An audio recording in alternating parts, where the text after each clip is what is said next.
Hello বন্ধুরা, সবাই কেমন আছেন? সবার ভালো থাকার প্রত্যাশায় আমি জয় নতুন আরেকটি ব্লগ নিয়ে হাজির হলাম এই যে আপনাদের মাঝে। আমার বেলি ফুল গাছে কলি আসছে না। এই গাছ কয়টা লাগাবো লাগাবো করে আর লাগানোই হচ্ছে না। আজকে আর গাছে জল দেবো না, গাছটা একটু শুকা, কিন্তু এই গাছটার এখানে একটু বেশি, মানে এই গাছটা একটু বেশি শুকনো হয়ে গেছে। এটা হলো আমার মরিচ গাছ। মরিচ গাছে এর আগে 10-12টা মরিচ দিয়েছিলাম। হ্যাঁ, এটার ডালটা ভেঙে গেছে কিভাবে! আরে এটার ডাল ভেঙে গেছে রে, ইস রে, ডালটা ভেঙে গেছে এখান দিয়ে কোনো কারণে, পাতা, এই জন্য পাতা ঝরে গেছে, ফেলে দিই। এটা মরিচ গাছটা, এটা আমি বাড়ি থেকে চারা নিয়ে আসছিলাম, দুইটা চারাই হয়েছে। গাছের এই যে এইখানে চেয়ার আছে, ওই চেয়ারে বারবার বাইতে বাইতে। আর এই যে নয়নতারা গাছের তো কোনো কলি ফলি কিছু দেখা পাচ্ছি না। এই যে একটা কলি পাইছি, দেখা পাচ্ছি না বলতে বলতে একটা কলি আসছে। এই যে এগুলোতে আজকে আর জল টল কিছু দিব না। আর এই যে আমার পতাকা কোন দিকে উঠতেছে সে নিজেই জানে না, কোথাও লাগানো হয়নি আমার মনে হয় ঠিকঠাক মতো। এই যে এবার একটু উঠতেছে, ওটা উঠবি তো, সোজা করে লাগালে মানে ভালো হতো। এই যে দেখো, পতাকাটা লাগানো হয়নি, একটু সোজা করে যদি লাগাইতাম তাহলে মানে উঠতো। ও মাই গড, আজকে তো নীলকণ্ঠ ফুল ফুটছে, আমি তো দেখিনি তা। ওয়াও, ফুল পাইনি। পুজো আমার আগেই দেওয়া হয়ে গেছে, আমি বারান্দায় একটু পরে আসছি, আমি তো খেয়ালই করি নাই যে এখানে ফুল ফুটছে, তাহলে মহাদেবকে দেওয়া যেত। পুজো টুজো হয়ে গেছে, এখন এসে দেখি যে নীলকণ্ঠ ফুল ফুটছে। অনেকদিন হলো এই গাছটাতে ফুল দিচ্ছে না, মাঝে যে কি পরিমাণে ফুল দিছিল বলার মতো না। তারপরও গিয়ে তো ফুল দুটো নিয়ে মহাদেবের ওখানে রেখে এসেছি। এখন প্রায় সকাল 8টা। স্নান করতে যাওয়ার আগে মাছটা ভিজিয়ে রেখে গিয়েছিলাম, যেন স্নান করে পুজো করে এসে মাছটা ছাড়িয়ে যায়। আগে রান্না করার আগে চারপাশটা ভালো করে মুছে নিতে হয়, যেহেতু তেলাপোকা টেলাপোকা থাকে, ওরা হাঁটাহাঁটি করে, এখানে আবার হাতা খুন্তি রাখা হয়। মুখে হয়েছে কায়দা মতো ব্রণ, কি দিয়ে কি করব কিছুই বুঝতে পারতেছি না। তাই সকাল সকাল একটু বরফ ঘষে নিলাম। সেদিন বরফ জলে মুখ দিয়েছিলাম, কিন্তু আমি নিঃশ্বাস নিতে পারছিলাম না। তাই আজকে ভাবলাম যে একটু বরফই এমনি কাপড়ে পেঁচিয়ে ডলে ডলে নেই, শুনেছি ব্রণ নাকি কমে। তারপরে চলে গেলাম রান্না বান্নার কাজে। আজকে রান্না করব হলো পেঁপে দিয়ে মাছ আর পটল ভাপাবো। তাই ফ্রিজ থেকে এগুলো আগে নামিয়ে রেখেছিলাম, এখন নিয়ে যাচ্ছি।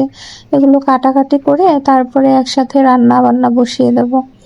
তখনও মনির বাবা ওঠেনি, কারণ তখন মনে হয় 8:30টাও বাজেনি। তার আগে এখানে প্রথমে এসে বাবার ভাতটা বসিয়ে দিলাম, তারপরে ধীরে সুস্থে তরকারি মরকারি সব কেটে নেব। এই যে আমার তরকারি কাটাও হয়ে গেল কথা বলতে বলতে। এবার মাছ ভাজি করে নেব। আজকে আর ফ্রাই প্যানে করিনি, যেহেতু কড়াইতেই রান্না করব, তাই একবারে কড়াই ভাজি করতেছি। কড়াইতে মাছ ভাজি করতে গেলে আমার অনেক সময় লেগে যায়, তাই ফ্রাই প্যানে বেশি ভাজি করা হয়। ওদিকে মাছ ভাজা হচ্ছে, আর এদিকে পটলটা একটু হলুদ লবণ মাখিয়ে নিলাম। পটল ভাপা খেতে আমার খুব ভালো লাগে, আমি খুব পছন্দ করি এই জিনিসটা। আসলে এটা অনেক মজার, কিন্তু আপনারা কে কে পছন্দ করেন জানাবেন। কথা বলতে বলতে আমার এদিকে মাছের তরকারিটাও হয়ে গেল, আর পটল ভাপাটাও প্রায় হয়ে গেছে। ভাপাইটা এখনো ঘুমাচ্ছে। আমার রান্না বান্না মোটামুটি কমপ্লিট, এখন আমি খাবো নাস্তা। এখন বাজে হলো 9টা মনে হয়। হ্যাঁ, 9টাই বাজে, জন্য চলে গেছে অফিসে। এই যে আজকে আমি খাবো চিড়া।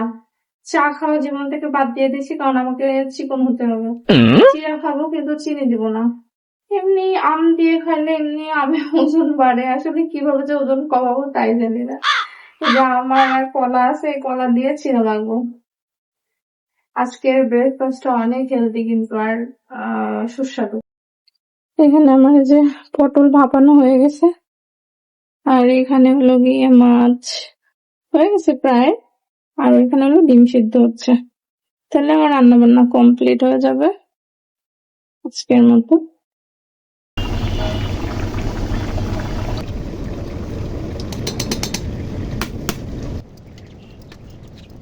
ভেবেছিলাম যে আমটা দিয়ে চিড়া খাবো, কিন্তু আমটা শক্ত এখনো, মানে সেভাবে মজে নেই। এইরকম আম আবার আমার বর খুব ভালো খায়, দেখি আমটা শুধু শুধু খেয়ে নেবো না, আর এটা চিড়া দিয়ে খাওয়া না।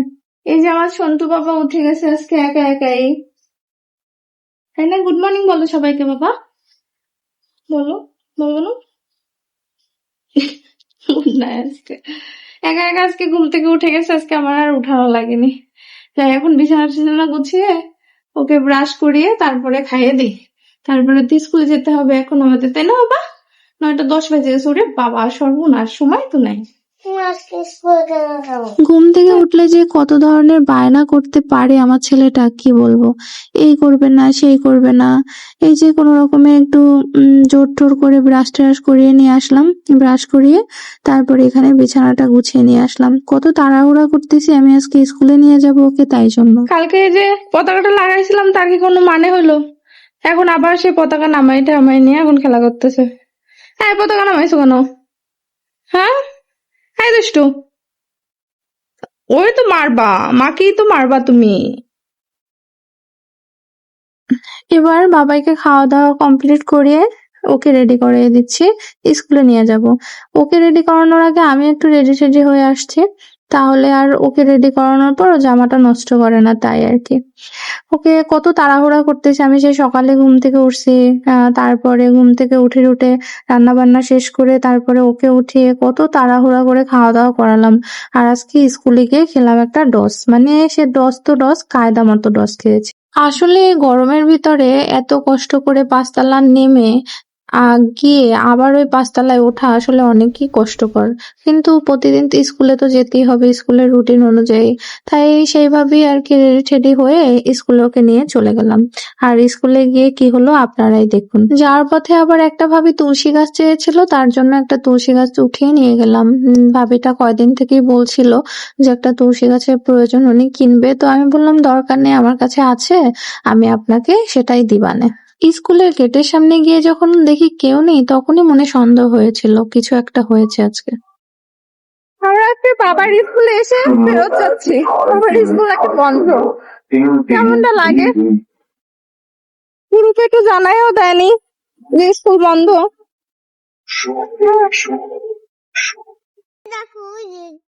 কিন্তু মেজাজ খারাপ লাগতেছে যে স্কুল বন্ধ, তোরা গ্রুপে তো জানাই দিবি।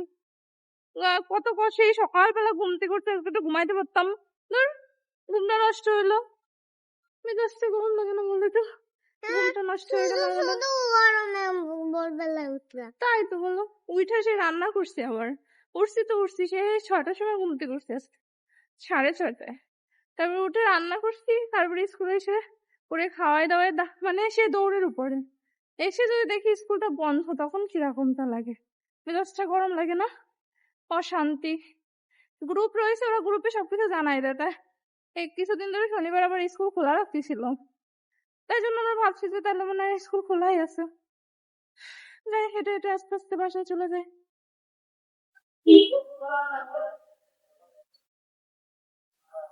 ফুলগুলো সুন্দর কিন্তু বলো দেখতে। এটা কি কালার বলো তো? এটা হ্যাঁ, গাঢ় নীল, না, পার্পেল। হ্যাঁ গুড, পার্পল। আসো, চলে আসো। আরে ফিরে গেল। স্কুল যেহেতু বন্ধ ছিল তাই একটু সময় পেয়েছি, বাড়ি থেকে আনা সেই গাছটা লাগানো হয়নি, আর মাটি সেই কবে এনে রেখেছি, কিন্তু তাও গাছটা সময় করে আর কি লাগাতে পারিনি। ওরে নিয়ে স্কুলে যেতে হয়, দৌড়াদৌড়ি করতে হয়, আজকে একটু সময় ছিল তাই এই গাছ দুটো লাগিয়ে নিলাম। আর একটা ভাবি আমাকে রজনীগন্ধার বীজ দিয়েছিল, ওই টবটায় রজনীগন্ধার বীজ লাগাইছে, আর এইটায় লাগাইছিলাম হলো ওই যে বাড়ি থেকে যে গাছ নিয়ে আসছে সেটা। যতই ভাবি যে একটু ডায়েট করব, তার কোনো উপায় আছে? বর এই যে 1 প্যাকেট মিষ্টি নিয়ে আসছিল কালকে, দেখো আর 2টা বাকি আছে। ওরা সব খাইছে, আমি একটাও খাইনি, এই যে আজকে একটা খাবো।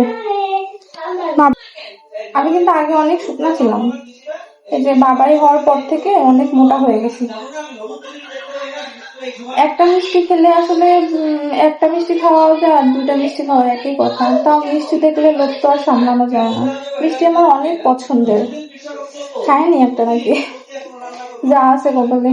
মোটা তো হয়েই যাচ্ছি, জীবন তো একটাই, যদি নাই খাই তাহলে পরে কি করবো, এ আফসোস নিয়ে মরে যাবো, আরে যে কিছু খেতেই পারলাম না। মিষ্টি আমি অনেক ভালো খাই। আমি যখন স্টুডেন্ট পড়াইতাম বিয়ের আগে, তখন একবার আমার যে কি বলে ওটাকে, আমি যে স্টুডেন্ট পড়াইতাম ওর বাবা হলো মিষ্টির দোকানে চাকরি করতো। তাই আমি গেলেই আমার জন্য ওই হকের মিষ্টি হলো বরিশালের সব থেকে বিখ্যাত মিষ্টি ছিল, এখন মিজানের মিষ্টি। তো তখনকার যুগে হকের মিষ্টি মানে কত মজা না, তাই খেয়ে নিতাম, দুপুস করে খেয়ে নিতাম। আমি গেলেই আমার মিষ্টি দিত। ভাত বসাইছি, ওর বাবা চলে আসবে না, রান্না তো করেই গেছিলাম, এখন ভাত বসাইছি। ভাতটা হলে আর কোনো প্যারা নাই আজকের মতো, শুধু রাতে আবার কটা ভাত রান্না করবে।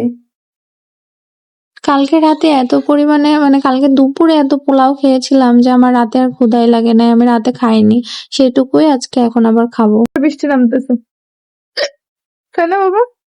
আর আমাদের পতাকাটা কি সুন্দর উঠতেছে, ওয়াও! ওই যে আরেকটা পতাকা এলোমেলো ভাবে উঠতেছে। আমাদের তো ছোটই ভালো, তাই না বাবা? প্রতিদিন একটু একটু করে বৃষ্টি হচ্ছে, একটু একটু। গান গাইতে হবে। আজি ঝড়ো ঝড়ো বাদল দিনে জলে